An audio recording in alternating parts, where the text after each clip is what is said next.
one of my Conservative colleagues asked a very simple question to the government when it comes to the carbon tax. How many greenhouse gases are actually reduced? Can the government tell Canadians how much the carbon tax lowers greenhouse gas emissions? I believe that was my colleague from Dauphin Swan River asked that very simple question. You would think that if the signature economic policy of this government is the carbon tax, that they might measure that. They might actually count how many greenhouse gas emissions are reduced by their signature policy. The answer came back, they don't keep track of it. They don't know. They don't measure that. They impose this carbon tax on Canadians. They're hiking it year after year, after promising not to, by the way. Remember that promise going into the 2019 election when the former Liberal Environment Minister, Catherine McKenna, promised, saying, no, they're never going to raise the carbon tax. The Liberals actually attacked me for telling Canadians not to believe them, and that once the election was over, when the Prime Minister didn't need Canadians' votes, but he still needed their money, that he would absolutely raise the carbon tax. Remember, Catherine McKenna's other famous quote was, if you just repeat a lie louder over and over again, eventually people will believe you. That certainly bears out in how they've communicated around the carbon tax. They promised not to raise it, and now they're forcing through a hike year after year. They promised in the fiscal update of the fall of 2022 that they would stop pouring inflationary fuel on the fire. The current Liberal finance minister said that in order to fight inflation, they had to get a grip on government spending. And there's just that glimmer of hope, Mr. Speaker, that after telling Canadians that he doesn't think about monetary policy, in the few days after that fall economic update from 2022, there's that brief moment of hope where Conservatives thought, okay, maybe he finally gets it. Maybe someone finally read that part of macroeconomics textbooks to the Prime Minister and maybe explained to him how when governments go deep into deficits and force central banks to create brand new money out of thin air to bankroll government spending, that is what causes inflation. And that maybe he finally got that, and that they would work towards getting back to balanced budgets. Of course, that hope was very short-lived, as just a few weeks after that, they went right back to their Liberal ways, borrowing and spending, plunging this country deeper into deficit, and immediately afterwards, inflation started going up again. And that's why so many Canadians are cringing every time their interest rates go up. Because, of course, the Bank of Canada has to raise interest rates to fight the inflation that it caused in the first place by bankrolling the government deficit spending. Now, Conservatives offer practical solutions. We offer many different ways of providing Canadians tax relief when it comes to the carbon tax. Obviously, we would like the government to acknowledge the failure of their signature economic policy. It does nothing to reduce emissions. They don't even count how many emissions are affected by the carbon tax. It increases the cost of literally everything.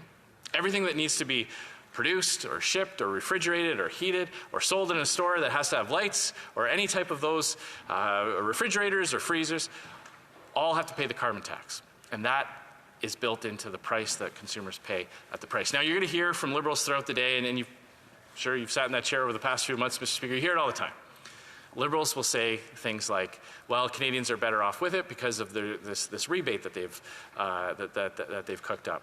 What they don't tell Canadians is that their own appointed parliamentary budget officer, the budget watchdog, the person that this government appointed to scour through all the data, to go off into the room and read all the reports and measure everything and account for everything and model everything. The parliamentary budget officer, the nonpartisan, independent parliamentary budget officer, has concluded that the vast majority of Canadians pay far more in the carbon tax than they hope to get back in any rebate. The reason for that is because when they designed it, they deliberately excluded the knock-on effects of the carbon tax. So the only thing the rebate even contemplates when it's being calculated is the actual line item that you might see on your bill when you fuel up or when you pay your utility. But what you don't see And what the calculation does not take into account is all the price increases that go from farm to plate, from forest to Home Depot, all the aspects of the supply chain where costs are added on. The carbon tax applies every single step of the way and increases that price. So we offered a common sense plan to scrap the tax. They rejected that.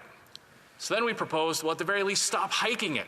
In the middle of a cost of living crisis, stop raising the carbon tax. You know, when you're in a hole, you stop digging. You know, Homer Simpson has the idea that when you're in a hole, you can try to dig up, but that doesn't work, Mr. Speaker. And it certainly doesn't work to keep digging, to add on those costs. They are hiking the carbon tax. It's due to go up again on April 1st by 23%. The media reports say that the rebate is only going to go up 17%. So even the fact that the rebate doesn't cover all the costs, not only that, but as they hike the carbon tax, the rebate doesn't keep up with it. So Canadians are falling further and further behind. We proposed, at the very least, stop hiking it. They rejected that. So then we said, okay, well, as grocery prices are going up, as that heartbreaking scene that so many of us see when we go to the grocery stores in our communities, you see well-dressed men and women, often with children, going through the grocery aisle, and they pick up a package of beef, and they stare at it for sometimes a full minute, maybe even a minute and a half. Maybe they pick up something else to compare it. And then they put both of them back because they can't afford it, because grocery prices have gone up so quickly, so dramatically because of the inflation and the carbon tax. And what's their answer? To keep hiking it. We proposed, let's at least take the carbon tax off of groceries and farmers. Let's remove the carbon tax off of farm production so that we don't tax the farmer who grows the food. We don't tax the the trucker who trucks the food, or the retailer who sells the food. They rejected that too. They don't want the carbon tax to be lifted off our agricultural producers. That's a tangible, practical way that we could bring costs down. They rejected that.